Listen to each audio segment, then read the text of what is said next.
Ratio to ratios to persons, है ना, ये हमने पढ़ा। Then we learn about increase और डिक्रीज। जब क्वांटिटीज का वैल्यू हो, या फिर उनके क्वांटिटीज बढ़ जाते हैं या फिर घट जाते हैं, उनको परसेंटेज में कैसे हम लोग डिस्क्राइब करते हैं, वो हमने सीखा। And we were discussing about what, we were discussing about buying and selling. हम लोग बाइंग और सेलिंग के कॉन्सेप्ट को डिस्कस कर रहे थे। तो आज की क्लास में हम लोग इसी कॉन्सेप्ट को डिस्कस करेंगे, जहाँ पे बाइंग और सेलिंग को परसेंट में डिस्क्राइब कैसे किया जाता है वो हम लोग पढ़ेंगे, ठीक है। तो सबसे पहले हमने इसमें क्या पढ़ा था, we learn about cost price, है ना। इसको सीपीबी हम लोग कहते हैं, कॉस्ट प्राइस। इसका फुल फॉर्म क्या है, कॉस्ट प्राइस। इसको शॉर्ट में हम लोग सीपीबी लिख सकते हैं। कॉस्ट प्राइस क्या है बच्चों, what do you mean by cost price? It is nothing but the buying price कहते हैं हम, है ना, बाइंग प्राइस। या फिर एक प्रोडक्ट को तैयार करने के लिए जो भी एक्सपेंसेस लगते हैं, उस एक्सपेंसेस को हम लोग क्या बोलते हैं, कॉस्ट प्राइस बोलते हैं। ओके, ये एक्सपेंसेस भी है, expenses incurred to make a product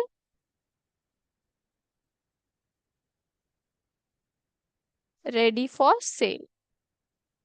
cell करने के लिए, उसे बेचने के लिए तैयार करना पड़ता है ना, उस प्रोडक्ट को तैयार करना पड़ता है।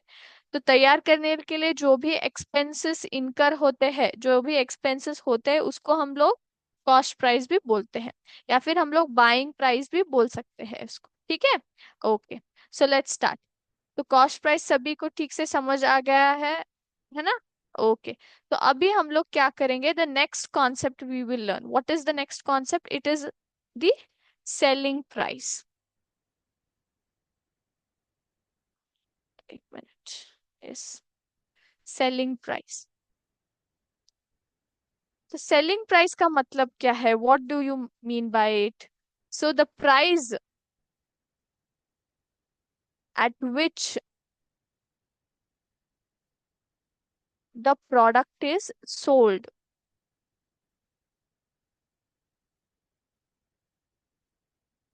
is known as selling price। So for example, अगर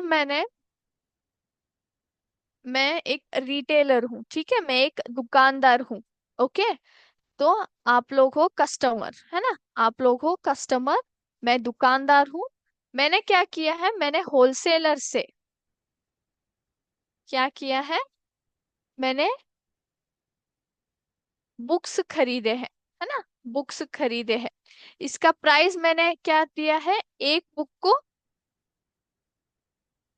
50 रुपए दिया है। ओके, होलसेलर ने कितने दाम में बेचा है मुझे, 50 रुपए में, है ना, 50 रुपए में। तो ये क्या है, जो 50 रुपीज क्या बन जाता है, what it is called, it is called as cost price. इसको हम लोग क्या बोलते हैं, कॉस्ट प्राइस बोलते हैं ना। The price, the buying price, है ना।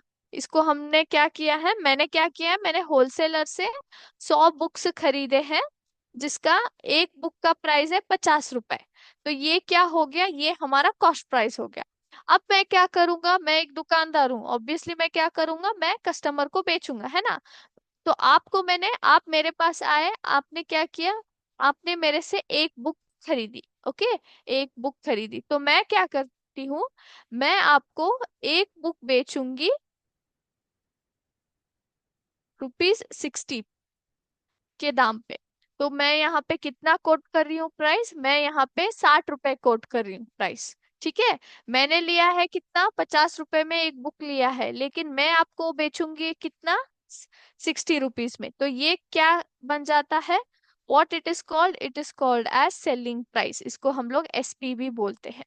तो सेलिंग प्राइस क्या है, the the price at which the product is sold, जिस दाम पे मैं प्रोडक्ट को बेचती हूँ ना, कस्टमर को बेचती हूँ मैं प्रोडक्ट, है ना, तो जब बेचती हूँ तो कौन से प्राइस पे बेचूंगी, वो प्राइस क्या कहलाएगा, सेलिंग प्राइस कहलाएगा। ठीक है, इसको हम लोग एसपी भी कह सकते हैं। ठीक है, ओके, सभी को क्लियर हो गया। यस। तो यहाँ पे आप क्या देख रहे हो बच्चे, मैं यहाँ पे प्रोडक्ट को एक दाम में ले रही हूँ और दूसरे दाम पे बेच रही हूँ, है ना, यहाँ पे डिफरेंस है। कॉस्ट प्राइस और सेलिंग प्राइस में डिफरेंस है। कितना डिफरेंस है, कितने रुपए का डिफरेंस है।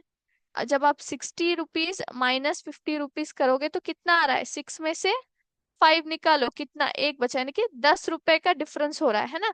कितना डिफरेंस है इन दोनों में, इन दोनों में है 10 रुपए का डिफरेंस। इस 10 रुपए को मैं क्या बोलूंगी, what it is called, it is called as profit. It is called as profit. इसको हम लोग क्या बोलते हैं, प्रॉफिट बोलते हैं।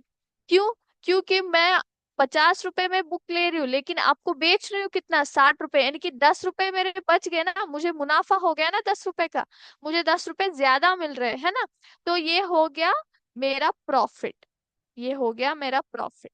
ठीक है, अगर वही बुक को मैं 40 रुपए में बेचूं, जो बुक मैंने 50 रुपए में खरीदी हूं ना, 60 रुपए के बजाय अगर मैं उसे 40 रुपए में बेच रही हूँ, 40 रुपए में बेच रही हूँ, तो यहाँ पे क्या हो गया, यहाँ पे भी डिफरेंस है। यहाँ पे कितने रुपए का डिफरेंस है, यहाँ पे कितने रुपए का डिफरेंस है, फिर से मैं 50 - 40 करूंगी, तो यहाँ पे भी 10 रुपए का अंतर है ना, कितने रुपए का अंतर है, 10 रुपए का अंतर है।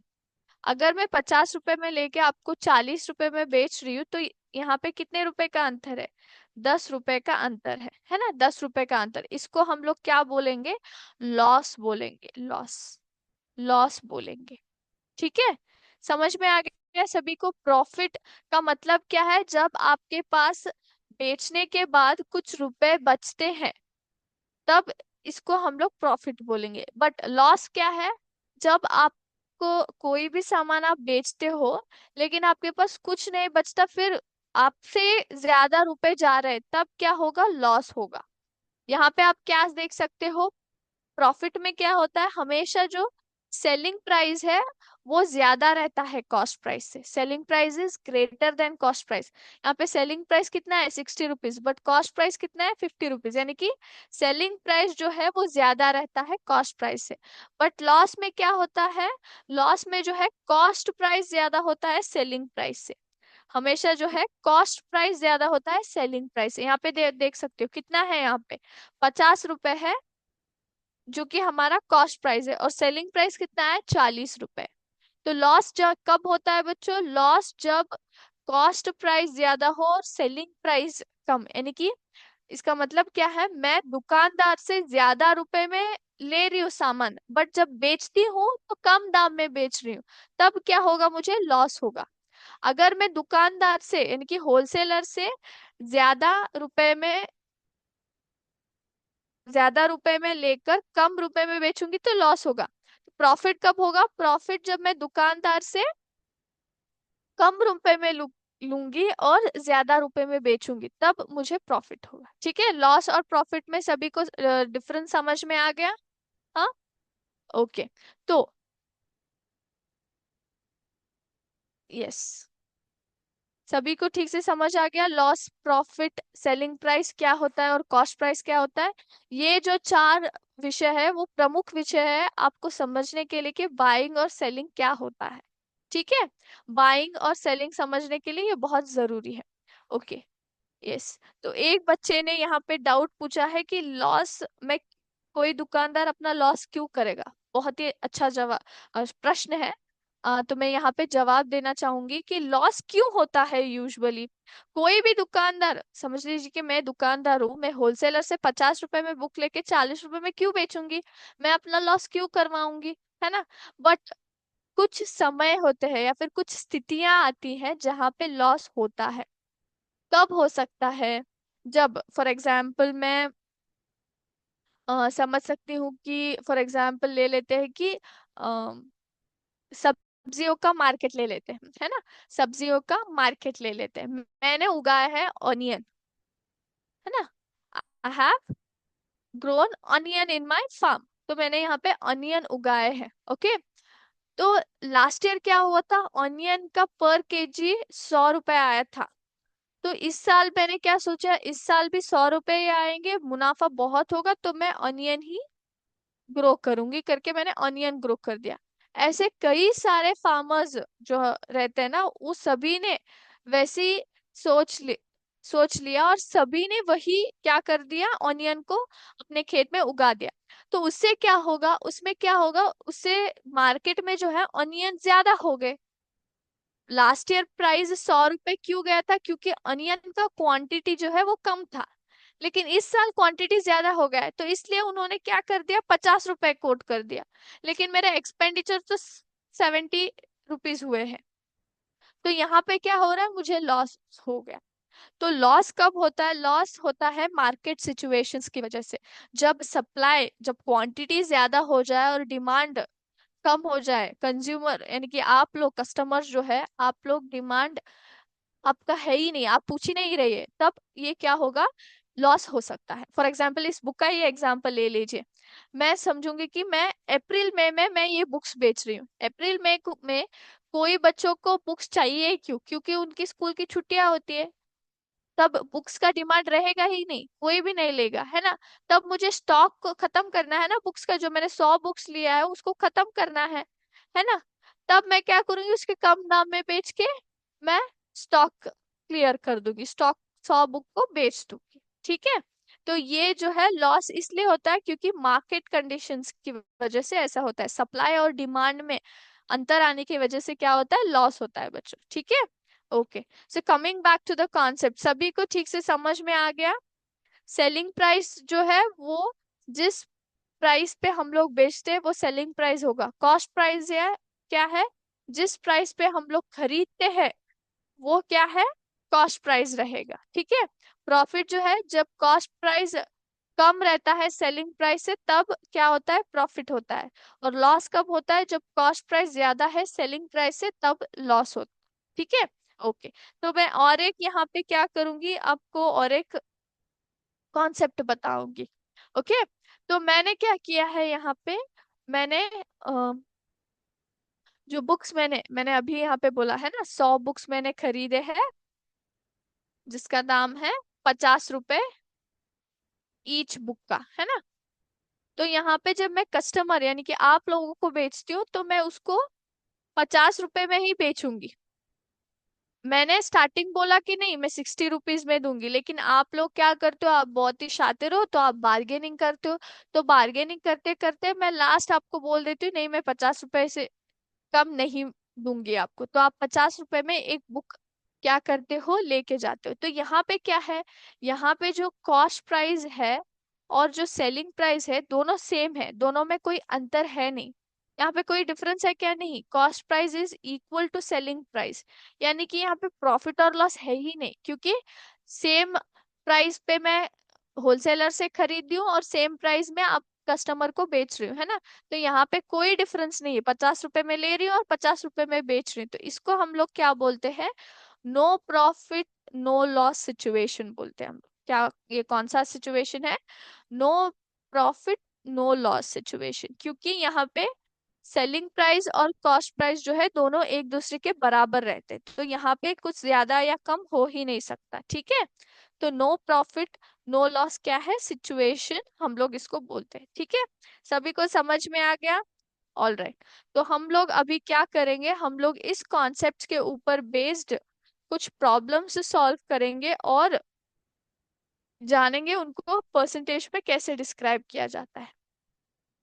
सो बाय और sell to percent. Okay. So let's start with the example. तो मैं यहाँ पे एग्जाम्पल लूंगी। Okay. A toy is bought for rupees 72 and sold at rupees 80. What is the profit or loss? And what is percentage of profit और loss.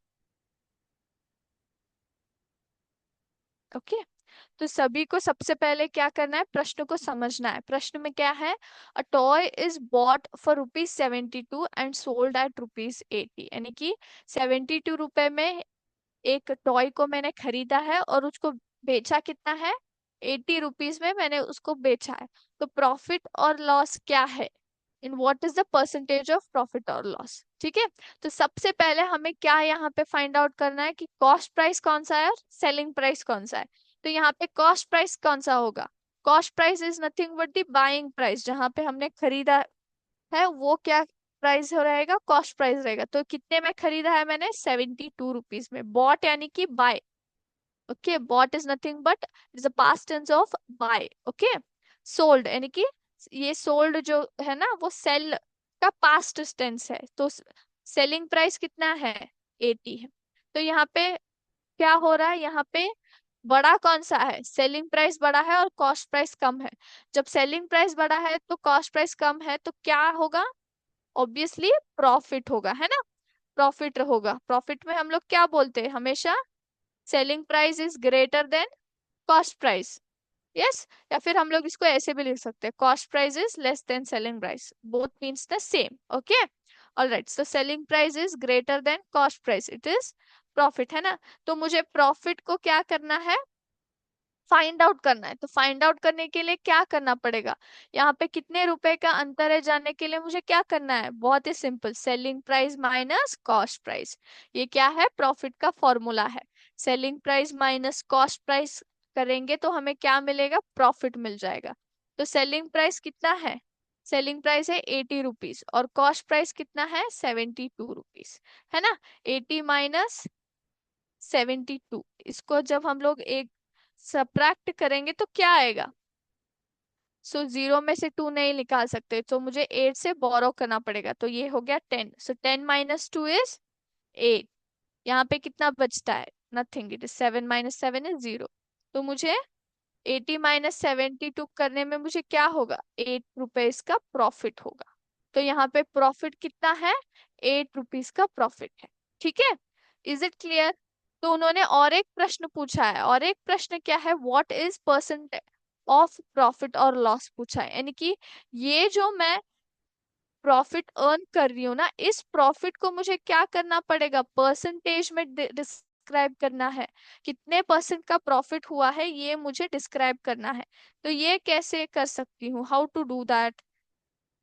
तो उसके लिए मुझे क्या करना है, उसके लिए हम लोग एक फॉर्मूला को अप्लाई करेंगे बच्चों।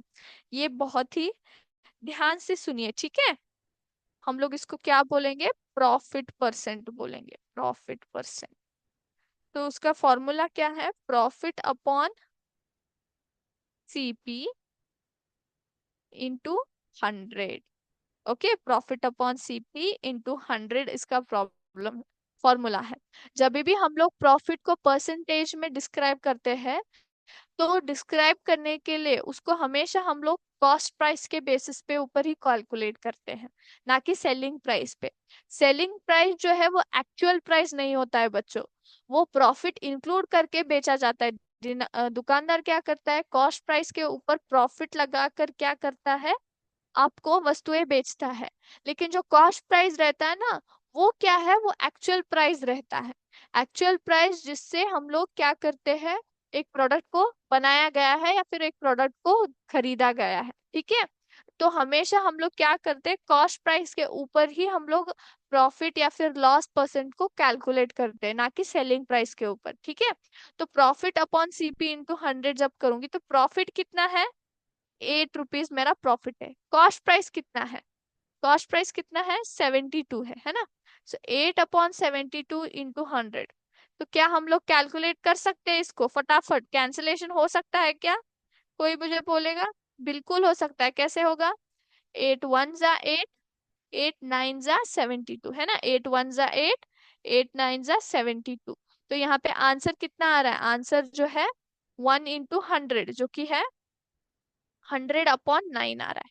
100/9, एक मिनट में यहाँ पे नीचे लिख देती हूँ। 100/9 जो है वो आंसर आ रहा है। जब इसको डिवाइड करूंगी तो कितना आएगा? सबसे पहले 9 × 1 = 9 लेंगे, 1 आ गया। 10 - 9 = 1, 0 नीचे ले लिया, so again 9 × 1 = 9, so again point डाल के अगेन 0, 9 × 1 = 9। तो यहाँ पे आंसर कितना आ रहा है? 11.1% आ रहा है। सभी ने डिवाइड किया है? मेरे साथ कीजिए बच्चों। 100/9 जब आप डिवाइड करेंगे तो आपको आंसर कितना आएगा? 11.1%। तो प्रॉफिट परसेंटेज कितना हो गया? प्रॉफिट परसेंटेज जो है 11.1% होगा। ठीक है, सभी को समझ में आ गया प्रॉफिट कैसे निकालते हैं और उसको परसेंटेज में कैसे कन्वर्ट किया जाता है? ये एक फॉर्मूला है और ये एक फॉर्मूला है जो कि है selling price minus cost price. Is it clear to everybody? सभी को समझ में आ गया? ओके, अब हम लोग और एक प्रॉब्लम को सॉल्व करेंगे।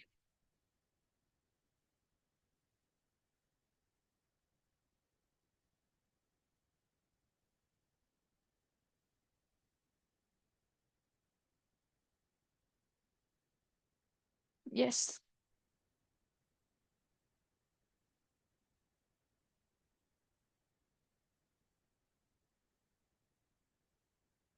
The cost of a flower vase is, the cost of a flower vase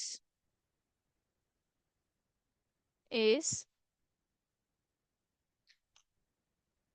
₹120. If the shopkeeper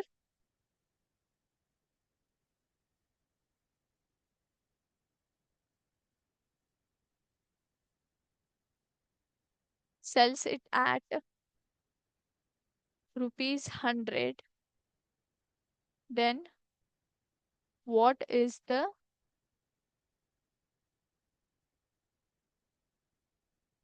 profit or loss percent? Okay, तो क्वेश्चन क्या है बच्चों? फ्लावर वास है जिसका कॉस्ट है 120 रुपए, उसको बेचा कितने रुपए में है? 100 रुपए में दुकानदार ने बेच दिया है।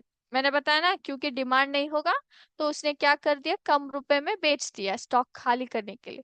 तो हमें क्या ढूंढना है? हमें क्या है वो प्रॉफिट और लॉस परसेंट ढूंढना है। तो परसेंट में डिस्क्राइब करना है क्या? प्रॉफिट और लॉस को। तो जब आप परसेंट में डिस्क्राइब करना चाहते हैं प्रॉफिट और लॉस को, तो सबसे पहले हमारे पास क्या होना चाहिए? प्रॉफिट और लॉस ढूंढना पड़ेगा, है ना? तो प्रॉफिट और लॉस ढूंढने के लिए सबसे पहले क्या करना है? सबसे पहले जाना है कि सेलिंग प्राइस कितना है और कॉस्ट प्राइस कितना है। तो कॉस्ट कितना है? द कॉस्ट उन्होंने क्लियरली मेंशन किया है 120 रुपए। और सेलिंग प्राइस कितना है? सेल्स एट ₹100 बोला है। तो यहाँ पे क्या है? यहाँ पे कुछ अंतर है। कॉस्ट प्राइस ज्यादा है और सेलिंग प्राइस कम है।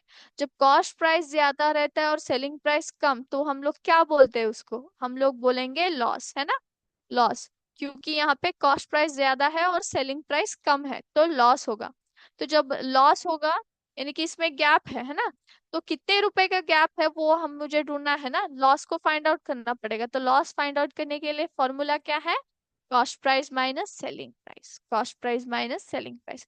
प्रॉफिट में क्या करते थे? Selling price minus cost price करते थे। लॉस में उसका उल्टा करेंगे, cost price minus selling price. ठीक है, तो कॉस्ट प्राइस कितना है? 120 माइनस 100, सो कितना होगा? It will be ₹20 will be the loss. Loss कितना होगा? 20 रुपए का लॉस होगा। तो अब हम लोग क्या करेंगे? हमें लॉस मिल गया, हमें अभी क्या चाहिए? हमें लॉस परसेंट फाइंड आउट करना है ना? तो लॉस परसेंट फाइंड आउट करने के लिए सेम फॉर्मूला, उसमें हमने क्या किया था? उसपे हमने प्रॉफिट को ऊपर रखा था, है ना? न्यूमरेटर में क्या था? प्रॉफिट था। लेकिन अभी लॉस ढूंढना है, तो लॉस ढूंढने हैं तो loss upon CP into 100, same formula. सिर्फ अगर प्रॉफिट परसेंटेज रहेगा तो ऊपर प्रॉफिट आएगा, अगर लॉस परसेंटेज हो तो ऊपर लॉस आएगा, इतना ही डिफरेंस है। ठीक है, लॉस अपॉन सीपी इंटू 100, तो लॉस कितना है? 20 रुपए का। कॉस्ट प्राइस कितना है हमारा? 120 इंटू 100, है ना? तो जीरो जीरो तो कट गए यहाँ पे। टू सिक्स जा 12, टू फाइव जा 10, है ना। टू थ्री जा 6, टू टेन जा 20, है ना। टू टेन जा 20, सो कितना आ रहा है? 10 5 जा 50 अपॉन 3, 10 5 जा इट इज 50, 50 अपॉन 3। तो सबसे पहले इसको डिवाइड करके देखेंगे, है ना। 3 डिवाइडेड बाई 50, तो 5 तो ऑब्वियसली डिवाइड होता है ना। सो 3 1 जा 3 लेंगे, 3 2 जा 6 तो होगा नहीं। सो 5 - 3 कितना बच गया? 2 बच गया। जीरो नीचे ले लेती हूँ। सो 3 6 जा 18 हो गया। इसका नियरेस्ट फॉर्म लेना पड़ेगा। 20 - 18 is how much? You get 2, है ना। तो यहाँ पे डेसिमल पॉइंट डाल दिया और एक जीरो ले लिया। अगेन इट इज 3 6 जा 18, अगेन 2 रिमेन्स। तो हमारा आंसर कितना आ गया? इसका परसेंटेज में वैल्यू कितना है? 60.6% है। 20 रुपए का लॉस हो रहा है, तो परसेंटेज कितना होगा? 16.6% of loss will be there. ठीक है, यहाँ पे प्रॉफिट नहीं है, लॉस हो रहा है। ठीक है, सभी को क्लियर हो गया? Yes, is it clear? तो हमने प्रॉफिट परसेंटेज और लॉस परसेंटेज दोनों कैसे फाइंड आउट करते हैं वो हमने सीख लिया है इन केस ऑफ बाइंग और सेलिंग में। ठीक है, is it clear? All right, quickly will go to our MCQ session that we have for today. ठीक है, सभी लोग क्या करेंगे? अपना बुक और पेन निकाल के बैठेंगे। ठीक है, all right. Tick the right option. Convert 95% into fraction in its simplest form। 95% को क्या करना है? फ्रैक्शन में लिखना है, वो भी सिंपलेस्ट फॉर्म बच्चों। सिंपलेस्ट फॉर्म आपको पता है, आगे हम लोग डिवाइड नहीं कर सकते, उस फॉर्म में लिखना है। Is it clear? Okay, second question. Convert 75%, sorry, 1 minute kids. Convert 75% into decimal. Okay, इसको डेसिमल में कन्वर्ट करना है। सो डेसिमल में कन्वर्ट करने के लिए सबसे पहला क्या है? परसेंटेज इनटू फ्रैक्शन करना है, और फ्रैक्शन का डेसिमल फॉर्म लिखना है ना। Yes. Third one. A shop has 500 items, out of which 5 items are defective. What percent are defective? सो एक दुकान में क्या है? 500 आइटम्स है, 500 प्रोडक्ट्स है, उसमें कितने आइटम्स डिफेक्टिव है? 5 आइटम डिफेक्टिव है। तो कितने परसेंटेज का डिफेक्टिव होगा? सो आपको क्या करना है? डिफेक्टिव आइटम्स को परसेंटेज में डिस्क्राइब करना है। ये हमने ये सिमिलर प्रॉब्लम सभी क्लास में सॉल्व किए हैं, है ना। Yes. Next, fourth one. An expenditure of 20% of embroidery, 50% on cloth, 30% on stitching is made on a dress. What is the total expenditure made? A 100%, B 90%, C 95%. Okay. Now, fifth one. What percent of the figure is shaded?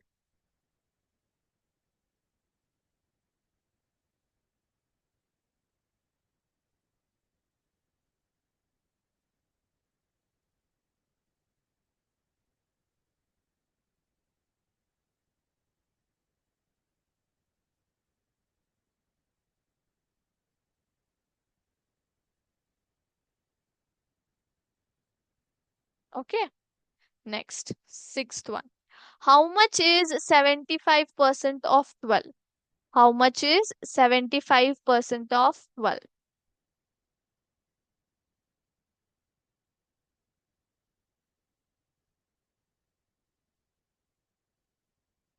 All right. Seventh one. 8% of children of a class of 25 like getting wet in the rain. How much children like getting wet in the rain? तो यहाँ पे क्या है? 25 students का एक class है, उसमें से 8% के बच्चों को क्या पसंद है? बारिश में भीगना पसंद है। तो कितने बच्चे एक्चुअल में भीग रहे हैं बारिश में, वो ढूंढना है। ठीक है, all right. Next, eighth one. The buying price of an item is called as dash, is called as dash.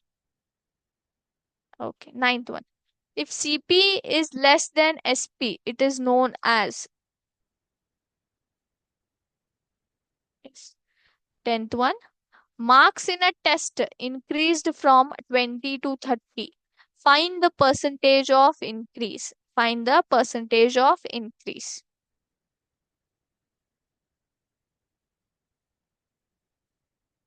Yes, सभी को क्वेश्चन समझ में आ गए? सभी ने सॉल्व किया है बच्चों?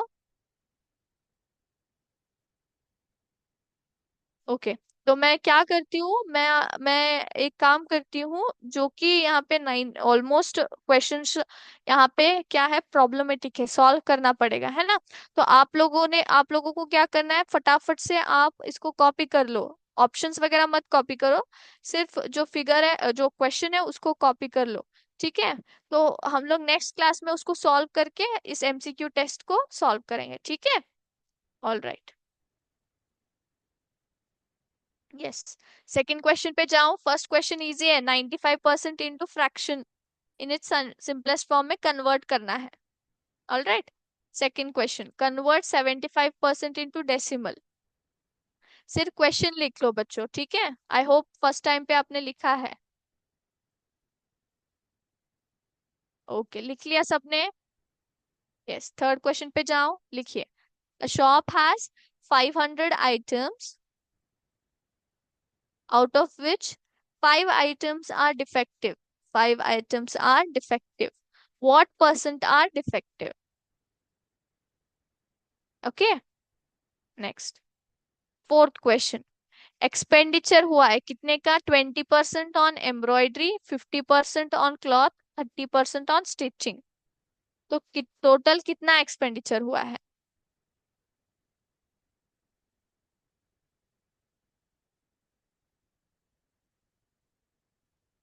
Okay, next fifth one.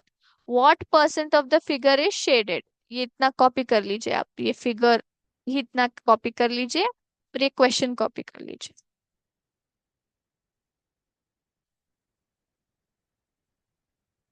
Okay, next one. How much is 75% of 12?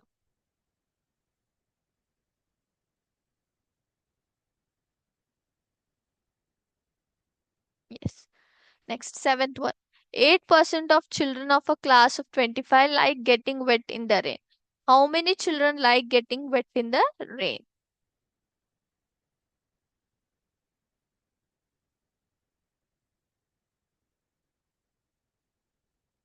Okay, eighth और नाइन्थ क्वेश्चन तो हम लोग यहीं पे सॉल्व कर लेंगे, ठीक है? Those are theoretical concepts, so need not to copy. 10th one आप लिख लीजिए। Marks in a test increased from 20 to 30. Find percentage of increase. All right, ठीक है? तो नेक्स्ट क्लास में हम लोग क्या करेंगे, इस एमसीक्यू आंसर्स को डिस्कस करेंगे। सभी को आना, क्या करना है, क्वेश्चन देखकर उसके जवाब लिख के आने हैं। नेक्स्ट क्लास में हम लोग क्या करेंगे, इनको सॉल्व करेंगे। ठीक है? सॉल्व करके मैं आपको आंसर्स, राइट आंसर्स बताऊंगी। ऑल राइट, थैंक यू बच्चों। जय हिंद, जय विद्या शक्ति। Thank you ma'am. Thank you sir.